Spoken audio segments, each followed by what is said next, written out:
Bonjour à tous, très heureux de vous retrouver. School TV Le Mag, 30 minutes consacrées à l'éducation de vos enfants, une thématique forte, à chaque fois une initiative sur le plan local et ou national, et c'est toujours, bien évidemment, avec l'ami Alix Nguyen. Alix. Salut Patrice. On est bien ? Oui, je suis ravie. Allez, on va voyager. Le Mag qui s'arrête aujourd'hui sur la réussite de Beauvais, la ville saluée pour sa bonne gestion financière, ça compte forcément, et pour ses choix audacieux en matière d'éducation. Explication avec notre invité dans un instant. Quelle direction, quelle priorité également pour le prochain projet éducatif territorial, comment optimiser l'environnement scolaire, la dimension sécuritaire dans et en dehors des établissements scolaires, quel rôle pour le numérique éducatif, ça aussi c'est important, et puis comment renforcer le lien intergénérationnel. Il y aura une loupe. Oui, je vous parle d'un lieu tout à fait spécial qui mêle architecture et art, et ça se passe à Beauvais, bien sûr. Forcément, tu m'as intrigué là. Hâte de voir ça. On y va. Peut-être que notre invité a déjà trouvé la réponse. On connaît un peu mieux le territoire que moi. De quoi s'agit-il ? Bonjour Anne-Françoise Le Breton, comment allez-vous ? Moi, je me suis très bien. Merci d'avoir accepté notre invitation. C'est nous qui sommes vraiment très heureux. L'heureuse maire adjointe en charge de la vie éducative de Beauvais, depuis combien de temps ? Sur ce mandat-là, donc 2020. 2020, voilà. Beauvais, pour ceux qui ne connaissent pas, donc c'est, on va dire, à 1 heure de Paris. Combien d'habitants ? Combien de près 57 000 habitants. On a 42 écoles, puisque Beauvais, en fait, c'est l'agglomération de plein de petits villages. Et donc, chaque village avait son école, son église. Et donc, quand ça s'est aggloméré, on a gardé ces écoles. Ça fait du monde. Donc, ça fait du monde et on a 42 écoles. Et on se bat pour garder effectivement toutes ces écoles. Les bons comptes, on a l'habitude de dire, font les bons amis. Oui. En cette période de chiffres, on parle de 40 à 50 milliards d'euros à trouver. Mais ça, c'est pas pour vous, effectivement. C'est plus pour François Bayrou. On peut dire que vous avez été salué par la Chambre régionale des comptes assez récemment ? Il y a un mois de ça, pour notre bonne gestion des comptes. Et puis surtout, pour toutes les actions qui sont mises en œuvre au service de la réussite de tous les élèves, je dis bien tous les élèves, sans exclusion, avec des chiffres sur la performance, sur les résultats scolaires, autant dans nos quartiers prioritaires que dans les autres quartiers de la ville. Donc voilà, saluer aussi sur l'inclusion. Dans nos écoles, qui est une vraie volonté du maire Franck Piat d'intégrer vraiment tous les enfants dans le système scolaire. Donc voilà, on est très fiers de... Ça fait une continuité du sentiment avec la précédente mandature de ce qui avait été à faire. Oui, alors Caroline Cayeux, l'ancienne maire en effet de Beauvais, avait déjà initié beaucoup d'actions. On a juste renforcé ces actions et puis on s'est surtout appuyé sur un diagnostic de territoire pour répondre aux besoins de chaque école, de chaque quartier, pour mettre en place des projets. On imagine que c'est un budget conséquent. Oui, alors c'est le premier budget de la ville, très conséquent, autant sur le fonctionnement, donc il a quand même la compétence de la commune, autant aussi sur la rénovation de nos bâtiments, puisqu'on a un groupe scolaire qui est en rénovation et un deuxième qui va sortir de terre, qui s'appellera Samuel Paty, donc qui va émerger dans un de nos quartiers prioritaires en septembre 2026. Le groupe Europe, c'est ça ? Et le groupe alors voilà, Europe Grenouillère, là, qui est en rénovation, avec une ouverture aussi en 2027. Allez. Et puis un autre groupe qui va rassembler 3 écoles sur le quartier qui est en rénovation urbaine, qui démarre là. 20 écoles maternelles, c'est ça ? Oui, c'est ça. 22 écoles primaires qui accueillent pour la première fois un peu moins. On est un peu moins de 5 000, on est à 4 500 élèves, voilà. Quelle était la mission la plus délicate ? Vous avez beaucoup parlé de rénovation. Quand on parle de rénovation, vous avez aussi beaucoup de bâtiments des années 80, même voire oui, même plus anciens ? Oui, c'est ça, même plus anciens. Alors, je dirais, le plus ambitieux, ça a été sur Europe Grenouillère, puisqu'il a fallu transférer à peu près plus de 300 élèves sur un autre site. Donc là, on a travaillé en concertation avec l'Éducation nationale, les équipes pédagogiques. On leur a fait plein de propositions. Est-ce qu'ils voulaient que les classes soient un petit peu réparties dans la ville ? Est-ce qu'ils voulaient rester ensemble ? C'était 3 ans de travaux, donc c'était important d'assurer aussi un environnement. Quel choix, du coup, pardon ? Donc en fait, on a tout délocalisé sur un autre site. D'accord. Voilà. Avec tout le monde groupé. Oui, c'était vraiment ça. L'idée, c'était que tous les enseignants voulaient rester ensemble. Il fallait aussi un accueil de loisirs sur le site. Donc on a tout déplacé. On a mis en place des cars. Voilà, et donc on a fait plus de 2 ans. Logistique, du coup. C'est une toute petite logistique de 3 ans, mais pour nous, en fait, l'environnement est vraiment aussi important pour l'apprentissage. Voilà, on pouvait pas faire fi de cet environnement. Et donc, on a mis les moyens, en effet, avec des Algeco, pour que les enfants soient bien et que l'équipe pédagogique soit bien aussi. Et ces nouveaux bâtiments, justement, ils sont plus écologiques et inclusifs aussi pour les enfants en situation de handicap? Tout à fait. Alors, il va y avoir un ascenseur, il va y avoir des rampes, enfin, tout ce qui maintenant est normé pour l'inclusion des élèves. Il va aussi y avoir une végétalisation de la cour. On a énormément de cours bitumées sur Beauvais, quasiment toutes. Donc, il y a déjà un projet qui a eu lieu sur un quartier qui s'appelle le quartier Maricel. On a 2 autres projets là pour cette année, autour de 500 000 €. Donc, vraiment un projet ambitieux. Et puis donc sur cette école, voilà. Et puis aussi la restauration sur place. Quand je parlais des besoins aujourd'hui, on s'aperçoit que les familles ont besoin d'avoir tout sur place. C'est-à-dire qu'ils ont une vie, ils travaillent souvent les 2 parents. Ils veulent avoir tous les services publics sur place, presque la crèche, la restauration scolaire, l'école. Et donc, on a fait ce pari-là de mettre tout sur le même site. Donc, il y aura aussi la restauration scolaire, avec aussi un self, qui va être notre premier self sur Beauvais, aussi dans une démarche de sensibiliser sur le gaspillage alimentaire, voilà, qu'on a engagé. Comment ça, le premier self? On n'a pas de self dans nos écoles à Beauvais. On est sur un service collectif à table. D'accord. Et donc, voilà, pour nous, c'est innovant, puisqu'on met le premier self pour les élémentaires, uniquement pas pour les tout petits. Et donc, il va être dans ce groupe scolaire. Et qu'est-ce qu'on va manger à la cantine à Beauvais? Alors, la composition du repas ne va pas évoluer, parce qu'on a également beaucoup investi sur ce mandat-là, sur la filière courte, le bio. Donc on va rester sur cette même qualité, sauf que ça va être une démarche différente avec la petite faim, la grande faim. On va rendre aussi les enfants autonomes, après en vue du collège, où là il y a un peu plus de self. Donc voilà, c'est un autre apprentissage qui va s'opérer, et on travaille avec nos agents municipaux, puisque c'est notre compétence, la restauration, et pour cette innovation. Ça veut dire que vous allez éduquer les enfants, les élèves à l'équilibre alimentaire? Oui, c'est ça. Voilà, c'est à moins de gâchis de pain, à en reprendre qu'une seule fois, à faire le choix s'il y a 2 plats, voilà, lequel j'aime le plus. Les initier au goût aussi, on a cette démarche-là, parce que on s'aperçoit le rapport aux légumes, les choses comme ça, c'est un peu compliqué. Et donc voilà, pour nous, voilà, on va tenter cette expérience-là du self sur cette école-là. On a parlé de vos différents paris. Je crois qu'il y a un pari qui était très important. Et ça coûtait aussi, c'est un vrai choix politique, parce que ça coûtait de l'argent. On va parler de la restauration scolaire, on en a parlé effectivement aussi avec le demi-tarif. Mais il y a aussi le dédoublement des classes. Ça, on sait que c'est un budget. Oui. On sait que ça marche, on sait que c'est un budget aussi. Voilà, c'est un budget, et c'est aussi, je vous disais en introduction, qu'on est sur des petites écoles, donc des petits espaces, et qu'il a fallu, pour la première vague, je dirais, de dédoublement qui avait été annoncée par le gouvernement, ça s'activait assez vite. Et donc, en fait, on a recréé des nouveaux espaces. Donc là, on a dédoublé l'ensemble des grandes sections CP, on fait des CP CE1. Donc voilà, donc on fait avec l'existant. Vous êtes devenu des pros de la logistique, vous. Voilà, c'est très logistique, mais en tout cas, on répond à la commande, parce qu'on est convaincu aussi que avoir des effectifs à 12-15, ça amène à la réussite de l'enfant, ça permet des parcours individualisés. Donc on est convaincu de ça. Donc on y met les moyens. Vous avez quasiment tout fait d'un coup? Alors, non. Enfin, là, il y a eu une première vague. Voilà, une première vague assez conséquente. Et là, on est en train de finaliser la dernière vague, parce que ça met aussi en jeu les services techniques. Voilà. Il y en a qui le font en 10 fois. Donc. Voilà, mais on a fait ce choix-là parce que ça répondait à un besoin du territoire, un souci d'égalité. Et donc, voilà, là, on a quasiment terminé. Et voilà, ça se fait souvent en régie, donc il faut le mettre aussi sur le plan de charge de nos équipes dans les services techniques. Et là, on va finir, voilà, cet été, les dernières classes pour les dédoublements. Le taux de réussite en français, en CP, en REP a évolué, passant de un peu plus de 69% en 2019 à 76% en 2023. Et en maths, c'était 70% en 2019 contre 82% en 2023. Vous êtes satisfait justement de ces chiffres? Alors, très satisfait, et ça a été souligné par la Chambre régionale des comptes. On est satisfait parce que... je pense qu'on a une politique éducative donc ambitieuse, mais aussi globale. On parle de l'école, mais on a aussi nos accueils de loisirs.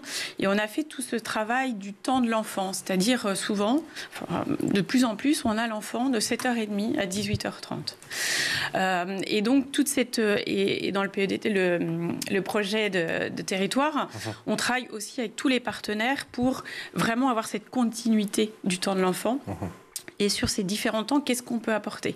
Alors l'école, on n'intervient pas dans la pédagogie, qui reste du domaine de l'éducation nationale, mais autour de cette pédagogie, qu'est-ce qu'on peut renforcer? Et c'est là qu'on amène des projets.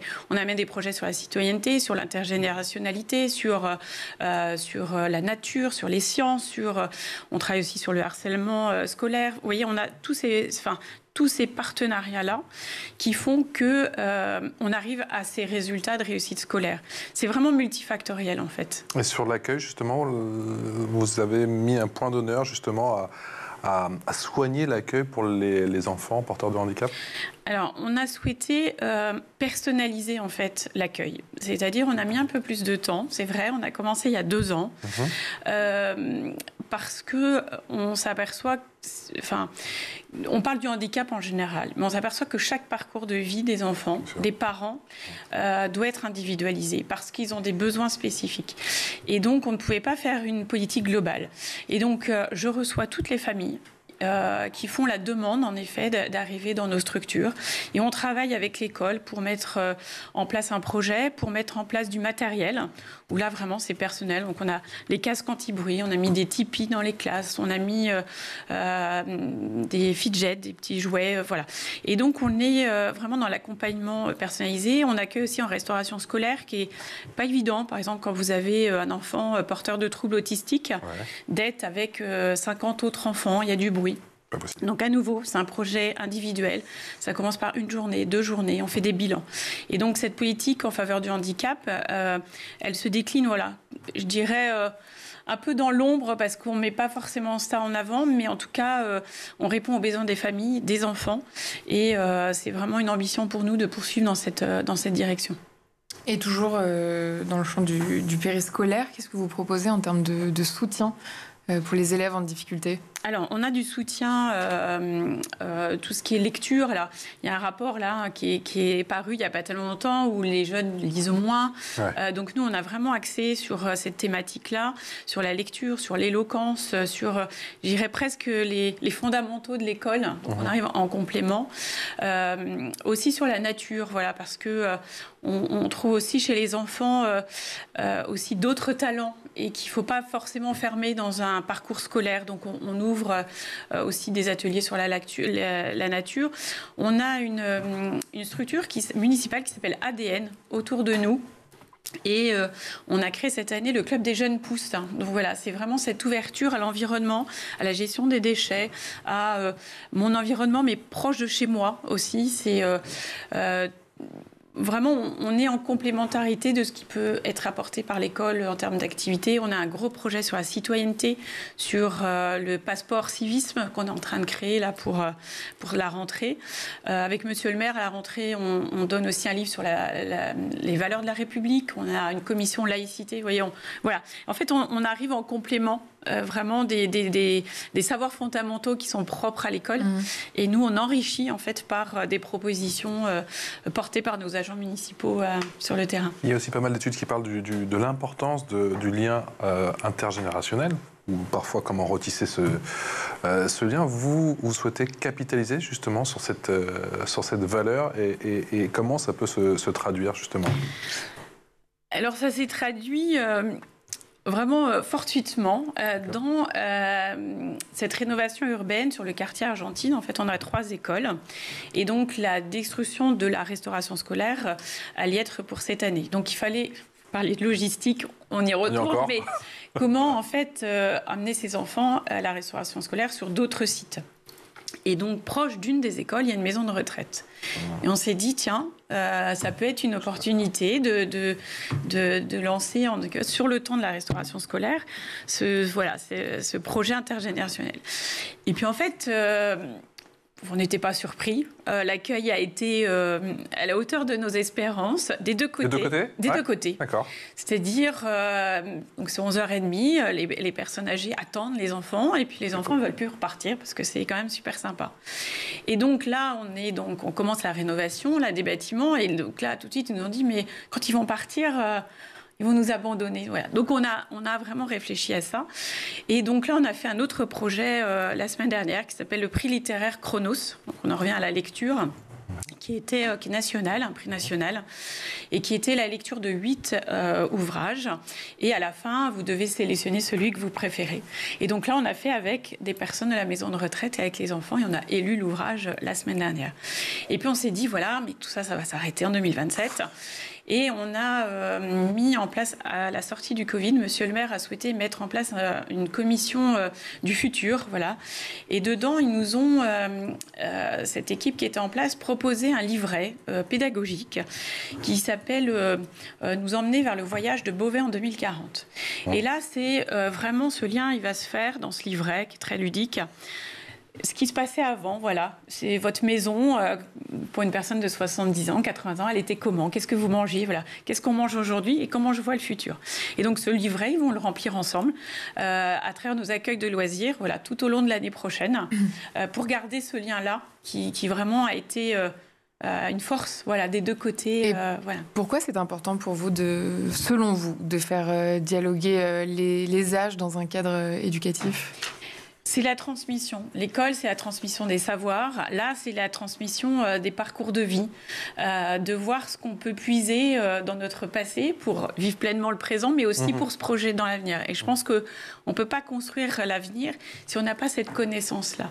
Et donc, je pense que les personnes, nos aînés, comme on dit, ont beaucoup à nous apprendre pour qu'on puisse construire la suite. Voilà, on ne fait pas de table rase, on accompagne vraiment ces 3 temps de vie.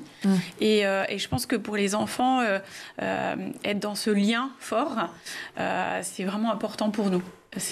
Il faut vraiment qu'on perdure, voilà, avec eux dans ce projet-là de lien et de transmission. C'est l'heure de la loupe, et la loupe, c'est avec Alix. Et justement, ma chère Alix, puisqu'on parle de transmission, de culture ou encore d'ouverture, il y a un lieu à Beauvais qui incarne à la perfection tout cela à la fois, c'est le Quadrilatère, et il vient tout juste d'ouvrir ses portes. Oui, le Quadrilatère, c'est un lieu qui raconte plusieurs histoires en une seule, celle de Beauvais bien sûr, mais aussi celle d'une architecture audacieuse, d'une ville qui veut rendre la culture accessible et d'un espace qui invite à voir autrement ce qui nous entoure. Le bâtiment a été construit dans les années 70 par l'architecte André Herman sur les ruines de l'ancienne manufacture de tapisserie. Aujourd'hui, après 2 ans de travaux, il rouvre avec une toute nouvelle mission. Le Quadrilatère devient à la fois un centre d'interprétation de l'architecture et du patrimoine et un centre d'art contemporain. En clair, c'est un lieu où l'on vient pour comprendre l'histoire de la ville, son urbanisme, ses bâtiments, mais aussi pour découvrir des artistes contemporains et expérimenter l'art autrement. On y déambule, on y touche, on y écoute. On peut y découvrir des maquettes, des frises chronologiques, des objets archéologiques et surtout une crypte archéologique inédite récemment ouverte au public. Elle révèle 2000 ans d'histoire souterraine avec une muraille gallo-romaine, une porte médiévale, des caves anciennes. Je vous propose un retour en images de son inauguration.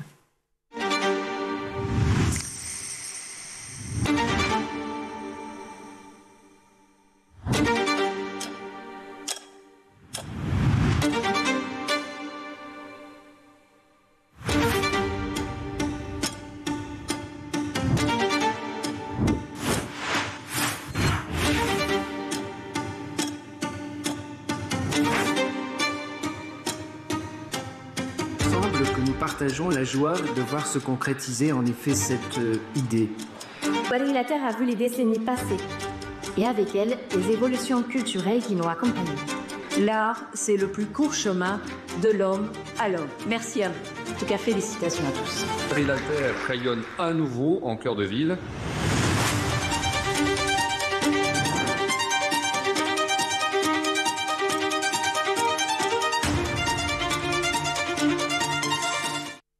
Il y aura aussi des collaborations avec le Centre Pompidou, l'école d'art du Beauvaisis ou encore les Photomnales.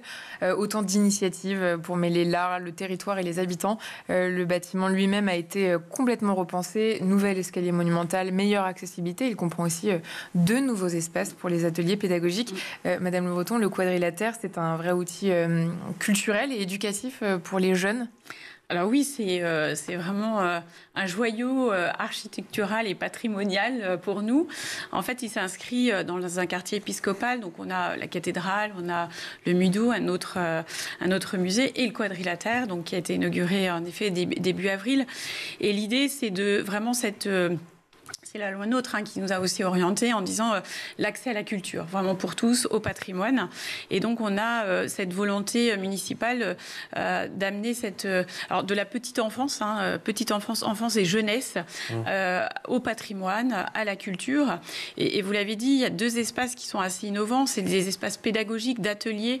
C'est vraiment, on n'est plus dans la conférence, on est vraiment dans la participation, on est dans la recherche de sens et d'essence. Qu'est-ce qui sera proposé aux enfants? Alors, des visites, des rencontres avec les artistes, l'étude aussi des œuvres, mais c'est aussi construire par eux-mêmes des choses. Je vais faire un peu de teasing, mais on a les 800 ans de la cathédrale cette année. C'est aussi l'année de la culture dans le département. On a les 800 ans et oui, on a 2500 élèves donc, du primaire jusqu'au lycée qui vont construire une cathédrale en carton. La cathédrale en carton, vous imaginez, sur le parvis. Et après, il va y avoir une visite du quadrilatère, une visite de la cathédrale. Donc, on associe aussi de la pédagogie et c'est surtout redonner du sens. Et puis, on a investi sur des médiateurs et médiatrices dans l'art. C'est vraiment c'est trait d'union entre l'artiste, l'œuvre et le grand public et le public scolaire. Et c'est vraiment ce qu'on veut. On a fait aussi l'inauguration du théâtre à Beauvais il y a quelques semaines.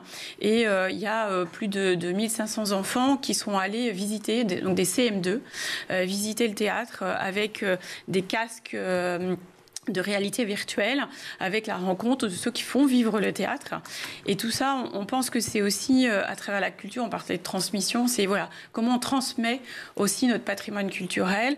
Et puis, c'est s'autoriser, parce qu'on a des jeunes qui nous disent « Non, mais la culture, c'est pas pour moi. Voilà, aller au théâtre, c'est pas pour moi. Aller au quadrilatère, c'est pas pour moi. » On leur dit « Oui, vous avez votre place, vous avez plein de choses. » Et puis, à nouveau, il y a des talents qui peuvent émerger de ces visites-là, de ces rencontres. Et donc, on veut vraiment ouvrir tous ces joyaux qu'on a sur le territoire de Beauvais. C'est bien de rappeler justement au grand public que c'est vrai que Beauvais, avant même de penser à l'aéroport, c'est un haut lieu et une place forte de la culture. Oui, tout à fait. C'est vraiment... en tout cas, c'est notre volonté de mettre en avant. Et cette année, elle est vraiment là pour... Donc, le 24 et 25 mai, je fais un peu de pub. Allez-y, voilà, il y a cette cathédrale et cette cathédrale en carton qui a été portée par l'Éducation nationale, mais la ville a subventionné le projet. Et donc, n'hésitez pas à passer par Beauvais le 23 et 24 mai. 23 et 24 mai, et effectivement, le rendez-vous est pris. Et Beauvais fait partie du dispositif des cités éducatives. Concrètement, ça change quoi pour les enfants, les parents? Alors, on a eu le label donc par Caroline Cailleux en 2021, donc sur nos quartiers prioritaires. Donc, en 2021, c'était sur le quartier Argentine uniquement. L'idée de la cité éducative, c'était pas un dispositif de plus. C'était vraiment permettre de coordonner tout ce qui existait sur le territoire. On a énormément d'associations sur Beauvais et je dirais que chacun faisait un petit peu dans son coin de l'aide aux devoirs, du théâtre. Voilà. Et l'idée, c'était de fédérer en fait tous ces acteurs sur le territoire à nouveau dans une démarche pour permettre la réussite de l'enfant au sens très large. L'épanouissement, le bien-être, bien vivre ensemble, c'était vraiment cette volonté-là. Et à nouveau sur tous les temps de l'enfant. Donc, on est en lien avec le collège Beaumont sur Argentine. Donc, ça a été vraiment cette première étape. Et puis, fort de ce succès de la cité éducative, l'année dernière, on a fait la demande d'une extension sur un autre quartier prioritaire qui est sur le quartier Saint-Jean. Donc, voilà, avec les mêmes projets, mais en lien avec les besoins du territoire, parce que ce sont 2 territoires différents, mais à nouveau avec cette volonté de fédérer les acteurs. Pour être concret, ça change quoi en termes d'impact? L'impact, c'est des projets, essentiellement, notamment un grand projet qui est le harcèlement scolaire, c'est du budget, concrètement, c'est qu'on accompagne budgétairement des projets qui sont portés par des associations. Donc sur le harcèlement, ça va être... de l'État. Voilà, c'est l'État aussi qui apporte un financement conséquent. Et donc par ce financement, financement-là, on accompagne des projets. Donc ça peut être des projets de théâtre, donc on fait venir une compagnie de théâtre, mais financée dans le cadre de la cité éducative. Ça peut être sur des projets comme sur l'information, voilà, les fake news, des choses comme ça. Mais on va faire venir un journaliste. Et donc ça, voilà, faut rémunérer le journaliste. C'est pris en charge par la cité éducative. Donc c'est un dispositif qui fonctionne. C'est pas un secret. Au final, il faudrait une cité éducative pour tous les quartiers, qu'ils soient prioritaires ou non. Oui, je pense. Alors après, en effet, c'est le diagnostic, il est important parce que on peut pas mettre des cités. Alors c'est un coût conséquent, donc vraiment c'est quel besoin. Mais en tout cas sur Beauvais, nous sommes dans une rénovation urbaine très très conséquente. Et en fait, on a du déplacement de population, donc du déplacement d'enfants sur l'ensemble de nos écoles. Et donc les besoins en fait commencent à se faire ressentir sur l'ensemble de nos écoles. Donc en effet, un dispositif qui accompagne des projets supplémentaires dans nos accueils de loisirs au niveau des écoles, c'est toujours un plus. Voilà. Et donc, nous, on est vraiment très fervents de ça parce que l'école ne peut pas tout faire. Et donc, nous, on arrive vraiment en supplément pour des projets. Ça peut être du sport aussi. On travaille avec une association de sport sur le temps de la restauration scolaire. Voilà. Donc, c'est un club sportif qui vient faire de l'escrime, qui vient faire du basket. Ouais. Et donc, ça s'accompagne en effet d'un budget supplémentaire. Et sur la question du harcèlement, donc, qu'est-ce que vous proposez ? Alors, le jour J, on fait une vraie sensibilisation de tous les jeunes, des conférences, des ateliers. On travaille donc avec le collège Beaumont sur le quartier Argentine, des mises en situation. C'est vraiment porté par les jeunes, en fait. C'est comment parler du harcèlement. On fait aussi le permis Internet, donc ça plutôt pour des CM2, où on intègre aussi ça, parce que le harcèlement, c'est pas que dans l'enceinte de l'école, mais c'est aussi sur les réseaux sociaux. Et donc, avec la police, on travaille vraiment avec tous les partenaires, mais avec la police municipale, on met en place des ateliers. Donc ça, avec les jeunes, avec les scolaires, pour, c'est quoi les réseaux, pourquoi, si je mets une photo, est-ce que j'ai le droit, c'est toute cette approche. Et on essaye de faire ça au fil de l'année, en fait. Le harcèlement, c'est pas qu'une journée dans l'année. C'est vraiment plein de petites étapes. Et on fait beaucoup de récompenses sur des projets portés par les jeunes. Comment on sécurise les établissements à l'intérieur et aussi les abords ? Parce qu'effectivement... Alors, je pense qu'il y a eu toute une période où on était plutôt dans une démarche d'ouverture des écoles sur les quartiers, avec des cloisons, des clôtures basses, et l'école était... Malheureusement, la société, elle évolue. Et là, on a un petit peu tendance à se refermer, honnêtement. Et donc, nous avons équipé toutes nos écoles et tous les accueils de loisirs de visiophones. D'accord. En effet, pour contrôler les entrées et les sorties. Nous avons aussi rehaussé les clôtures, de quasiment l'ensemble de nos écoles. On a aussi mis des films protecteurs sur les fenêtres. Il faut que les équipes éducatives, les enfants, soient dans un environnement sécurisé. Oui, il faut sanctuariser ces lieux, quoi. Il faut sanctuariser, on ne rentre pas n'importe comment, on n'en sort pas. Donc c'était important aussi, nous, qu'on accompagne, parce qu'il y avait des demandes sur le terrain d'être sécurisés. Et pour les extérieurs, du coup, c'est en accord, je ne sais pas si vous avez une police municipale, du coup Alors, on a une police municipale avec qui on travaille beaucoup. On est aussi en train de faire un travail sur... d'essayer de mettre les voitures le plus loin possible aussi des écoles, parce que y a des incivilités parfois de la part des parents qui voudraient presque rentrer la voiture dans l'école pour déposer l'enfant. Et donc nous, on est plutôt sur on sécurise l'enfant. L'idée, c'est vraiment l'enfant. Nous, on le met vraiment au cœur de toutes nos sécurités. Et donc, on essaye de retravailler sur nos parvis d'école pour des places de stationnement, oui, mais un petit peu plus loin des entrées des écoles pour que l'enfant, il puisse aller à l'école. Il y a toujours quelques-uns comme ça. C'est comme au supermarché. Il y en a un qui se garde devant la porte du supermarché, limite. Tu ne sais pas pourquoi il est là. Mais... Et là, c'est une vraie lutte. Là, je vous ai vu, c'est une vraie lutte. C'est un changement de pratique qui est importante et qu'on accompagne aussi par la concertation avec les équipes éducatives, les parents d'élèves. On revient toujours à la logistique, décidément. Oui, on est très logistique, mais on arrive à de beaux projets. Et plus globalement, est-ce que ce dispositif des cités éducatives, ça vous permet de plus impliquer les parents aussi ? Alors, on a impliqué les parents, donc ça, c'est venu dans un deuxième temps. On a ce qu'on a créé les colibris. Alors, je pense que vous connaissez la légende. L'idée, c'était le premier contact qu'on a vu avec des parents. Non, mais qu'est-ce que je peux faire ? Et moi, c'est une petite goutte dans l'immensité. Et bien là, on a dit, voilà, on vient de créer le Club des Colibris. Et donc, c'est un groupe de parents, vraiment, où ils sont forts de propositions pour accompagner, donc, dans cette logique de réussite de l'enfant. Hein, c'est pas organiser forcément des kermesses, des choses comme ça, mais ça peut être un atelier lecture qu'ils organisent avec les parents, avec la médiathèque. On travaille beaucoup avec la médiathèque et les enfants. Et ce sont des parents d'élèves Non, ce sont des parents du quartier. On travaille beaucoup avec le quartier. Alors, oui, forcément, ils ont des élèves, enfin des enfants dans nos écoles, mais c'est vraiment faire vivre le quartier aussi au travers de la cité éducative. Hein, c'est la cité avant tout, donc c'est vraiment le quartier. Et donc, ils nous font des propositions. Et puis, on a aussi un comité de jeunes, donc un peu plus grand, qui nous font des propositions. Ça peut être un concert, ça peut être plein de choses. Et nous, on est vraiment dans l'accompagnement des jeunes. On l'a dit, hein, budgétairement, mais aussi physiquement. Voilà, on accompagne les jeunes quand ils ont des projets, parce qu'on croit en notre jeunesse et on dit qu'elle a beaucoup de talent, donc on est à leur écoute. Voilà. Merci infiniment. Merci en tout cas, c'est un Merci plaisir de vous recevoir aujourd'hui, Anne-Françoise Le Breton, maire adjointe en charge de la vie éducative de la très belle ville de Beauvais. Beauvais, tout à fait. Merci à vous. Alice, on se retrouve demain. À demain. Excellente journée. Ciao. Merci à vous.